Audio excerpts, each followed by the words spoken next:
ne sanat jäi mieleen, mitä se lääkäri siinä sanoi sen toimenpiteen jälkeen, että hän ei ole ikinä, mä en tiedä saako lääkärit näin sanoa, hän ei ole ikinä tätä toimenpidettä tehnyt. Rakkaat ystävät, tervetuloa uuden videon pariin. Täällä on siniverkkarimies eli Tero Heikkilä. Tällä kertaa on tulossa taas kerran aika uskomaton tarina. Ja me mennään kultaiselle 80-luvulle. Jos et saa vielä tilannut Siniverkkarimien kanavaa, niin pistä tilaukseen ja kommentoi alle, jos edelleen haluat lisää näitä tarinoita, joita mulle on junnuna tapahtunut. Mutta viime syksynä mä laitoin meidän porukoille tekstiviestin, nimenomaan tekstiviestin, että onkohan Terolle tapahtunut vielä jotain semmosia tarinoita lapsuudessa, joita olisi kiva jakaa näillä videoilla. Ja sitten meni semmonen ehkä tunnin verran aikaa, niin sitten tuli viesti, että ootko muistanut kertoa vielä tämän tarinan sun kielestä? Ja sitten mä mietin, että ei vitsi, miten mä voin unohtaa tämän tarinan, koska sitä tarinaa ei ole tapahtunut kellekään muulle kuin ammattimiehelle. Eli mennään 80-luvun loppupuolelle Myllyjärvelle, Jyväskylään. Me asuttiin porukoitten kanssa tämmössä kivassa punaisessa omakotitalossa, joka muuten tässä muutama kuukausi takaperin, kun kävin katsomassa tätä taloa, niin oli palanut osittain. Mutta edelleen se oli pystyssä, mutta se oli palannut. Tosiaan tää oli tämmönen omakotitaloalue, siellä asui tosi paljon lapsiperheitä.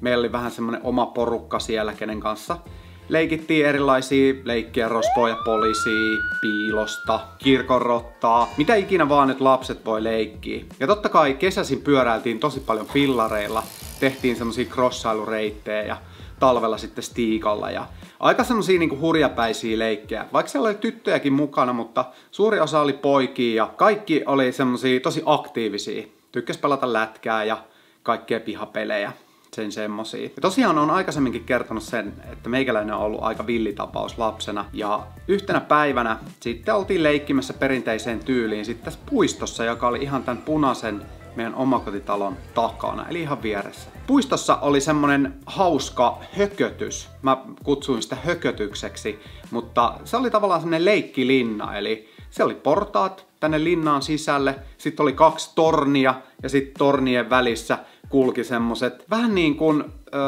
no ne oli niin kuin lankkuja perätysten ja ne oli semmoset huojuvat, että ne oli semmoisilla kettingeillä kiinni, eli niistä tuli vähän semmoista epätasapainoiluja.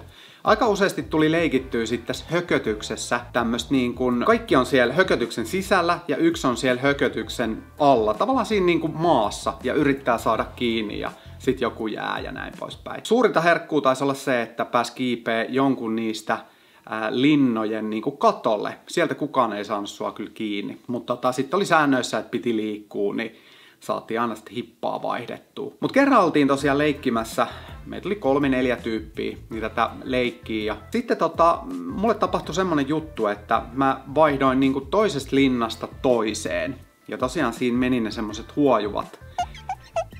Mä meinaan sanoa niitä pitkospuiksi, mutta nehän menee pitkittäin, nämä menee poikittain. Tämmöset huojuvat lankut. Ja mä lähdin juokseen toiselle puolelle, toiseen linnaan. Siinähän tapahtui niin, että mun jalka jäi sinne väliin ja mä kaaduin. Ja mä muistan sen, että ekana mulla osui leuka johonkin kovaan. Nyt sattui muuten Juhaa leuka.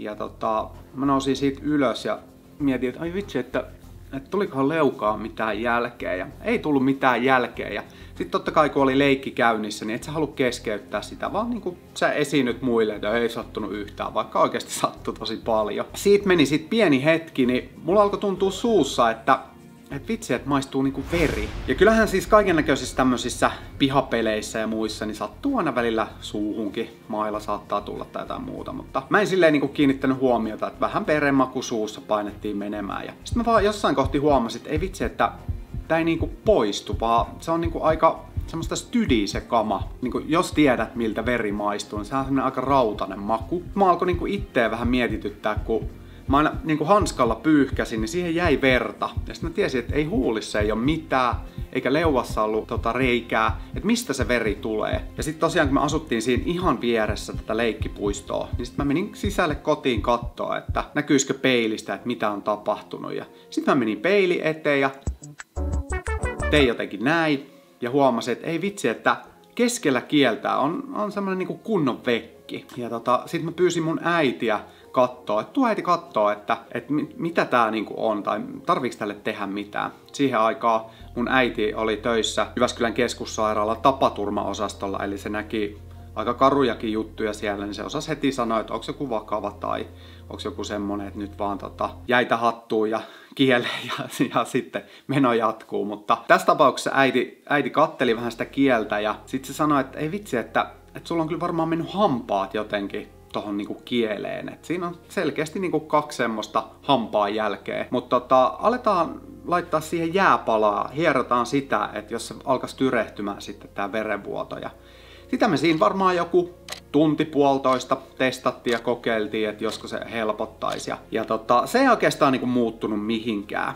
Ja sitten äiti ajatteli, että kun silloin oli tuttuja eri paikoissa, niin kuin terveysasemilla ja sairaalassa, että se voisi jollekin soittaa ja kysyä, että mitähän meidän kannattaisi tehdä tässä tapauksessa. Ja äiti soitti, ja sitten Jyväskylässä oli silloin tämmöinen Kyllön terveysasema, mihin oikeastaan aika useasti mentiin, kun oli sattunut jotain vähän pienempää, että ei ollut mikään niinku luumurtuma. Se soitti sinne Kyllön terveysasemalle ja selitti, mitä on tapahtunut ja kuinka kauan aikaa sitten. Ja sieltä sanottiin vaan, että hei, että kuulostaa siltä, että teidän kannattaisi tulla käymään tässä näin. Sitten me lähdettiin autolla sinne. En nyt muista, lähtikö iskäkin mukaan, mutta ainakin äiti oli mukana siellä. Ja mentiin sinne ja odotettiin siinä, en muista, ehkä tunti. Sen jälkeen päästiin sinne lääkärin toimenpidehuoneeseen. Ja sitten lääkäri laittoi mut selälleen semmoiselle perinteiselle niin kuin sairaalavuoteelle tai toimenpidevuoteelle. Ja muistan vielä, kun sillä oli semmonen otsalamppu päässä ja se otti kumihanskoilla kielestä kiinni ja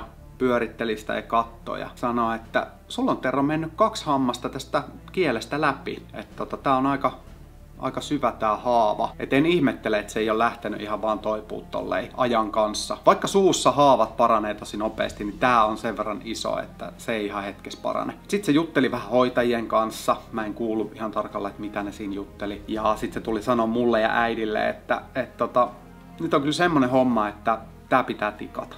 Tää on pakko tikata, koska muuten toi haava ei mene umpeen ja sitten on kieleen voi jäädä jotain vaurioita, jos ei sitä niinku saada umpeen. Et jos se jätetään vaan noin, niin sitten saattaa jäädä semmonen kieleke loppuelämäksi. Silloin mä tajusin, että ei vitsi, että nyt on kyllä jotain semmoista tulossa, että ei hyvä heilu. Mä olin aika nuori poitsu silloin ja oli kaikennäköistä tapahtunut, oli tullut haavoja sinne tänne. Bro, what are you talking about, man? Ne oli tikattukin, eli tiesin mitä on niinku tavallaan tulossa. Ja sitten se lääkäri otti semmoisen vähän vakavamman ilmeen, mutta tässä on nyt yksi semmoinen vähän huonompi juttu, mikä täytyy tässä vaiheessa kertoa, että kieltä me ei voida puuduttaa, koska silloin on riskinä, että sä tukehdut. Eli jos kieli puudutetaan, niin siitä tulee ihan velttoa ja se vetäytyy kurkkuun ja siinä on tukehtumisriski. No sit mä olin silleen, että okei, no mitä se tarkoittaa, että kai on niinku jotain muutakin vaihtoehtoa. Ja usko tai älä, silloin 80-luvulla ei ollut mitään suihketta, mitään puudutesuihketta olemassa. Vaihtoehto oli se, että se tikataan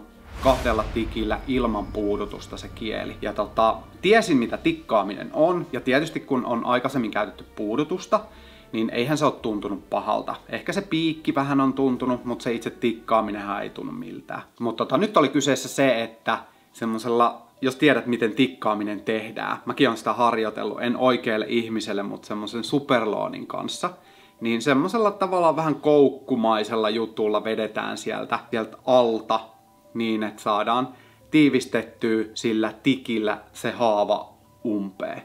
Eli toisin sanoen neulalla mennään kielen sisälle ja mennään sinne sen kraaterin toiselle puolelle ja noustaan sieltä ylös ja kiristetään. Siinä sitten käytiin se keskustelu, että tää täytyy vaan tehdä,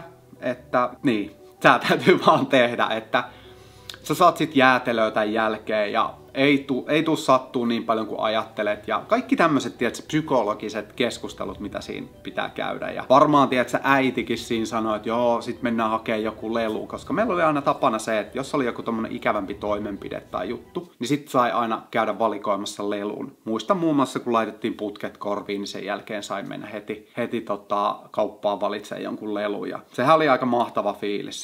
Se oli vörtti niin sanotusti. No sitten ei mitään. Siinä selitettiin, että mitä tapahtuu. Kieli ulos ja sit pihdeillä silleen, että se saadaan niinku tiivistettyä niin, että mä en pääse helposti vetää sitä pois. Koska siinähän voi tulla se reaktio, että kun alkaa vähän pistää, niin sit sä vedät kielen takaisin ja sehän on huono juttu. Äiti piti kädestä kiinni, siinä oli lääkäri, siinä oli yksi hoitaja ja tavallaan se tilanne tehtiin mulle mahdollisimman helpoksi. Mä muistan, usko tai älä, vaikka siitä on 40 vuotta melkein. Mä muistan sen, kun se ensimmäinen tikki laitettiin, se ensimmäinen neula, kun se meni sinne kielen sisälle. Ja sittenhän se tavallaan vaan survottiin, että saadaan se kiristettyä se itse tikki. Se tuntui ihan hirveelle. Ihan hirveelle. Se tunne oli jotenkin, hirveä. Mä oon ollut aina semmonen tyyppi, että mä oon aina halunnut vähän niinku miellyttää ja esittää myös vanhemmille, että tämmöiset asiat ei tunnu missään. Mä aina halusin kuulla sen, että mulle sanottiin, että Tero, sä oot reipas jätkä. Ja siinä vaiheessa, kun se eka tikki oli laitettu, tuli itku. Tuli oikeasti itku. Ja mä taisin sanoa, että ei kestä sitä toista tikkiä. Muka auttaa äkkiä nyt vittu! Mähän sanoin, että mä en vedä vittu kertaa. Mutta siinä lääkäri sanoi, että kyllä tää täytyy laittaa vielä tää toinen tikki, että muuten tää ei parane kunnolla ja myöhemmässä vaiheessa tulee ongelmia. Sitten äitikin tsemppasi siinä ja kaikki tsemppasi, että hei, 50% on jo niinku tehty tästä, että ei ole enää paharasti. No joo, ei siinä mitään. Sitten laitettiin se toinen. Ja mä muistan vielä, että mä puristin ja itkin ja kaikkea mahdollista siinä. Mutta se toinen tikki ei sattunut ihan niin paljon. Ja tosiaan kun kieleen tai suun alueelle tommosia tikkejä laitetaan, niin nehän on sulavia. Eli semmonen niinku ajan kanssa sulava tikki. Ja ehkä tämän toimenpiteen jälkeen 2-3 viikkoa mä tunsin ne tavallaan tikkien hännät siinä. Ne sanat jäi mieleen, mitä se lääkäri siinä sanoi sen toimenpiteen jälkeen, että hän ei ole ikinä, mä en tiedä saako lääkärit näin sanoa, hän ei ole ikinä tätä toimenpidettä tehnyt, eikä hän ole koskaan kuullut, että kukaan kollega olisi myöskään tehnyt. Jotenka sulle tehtiin niin harvinainen toimenpide, että ei ole kovin montaa lääkäriä Suomessa, jotka tämmöisen pääsee tekemään. Mutta sä selvisit hienosti ja tossa kielestä tulee ihan normaali, kunnollinen. Ja tää kannatti oikeasti tehdä. Siitä jäi semmonen niinku tosi ylpeä fiilis. Ja ehkä se on ollut se tietynlainen, tiedätkö, siemen sille, että kaikesta hitto selviää, vaikka inhottavia keissejä onkin. Mut kiitos sulle paljon, kun sä katsoit tän videon. Ja tosiaan näitä tarinoita on vielä jäljellä. Jos sä haluat pari lisää, niin kommentoi tohon alle. Ja mieltä lämmittää se, jos pistät Siniverkkarimiehen kanavan tilaukseen. Ei muuta kuin me nähdään seuraavassa videossa. Moi!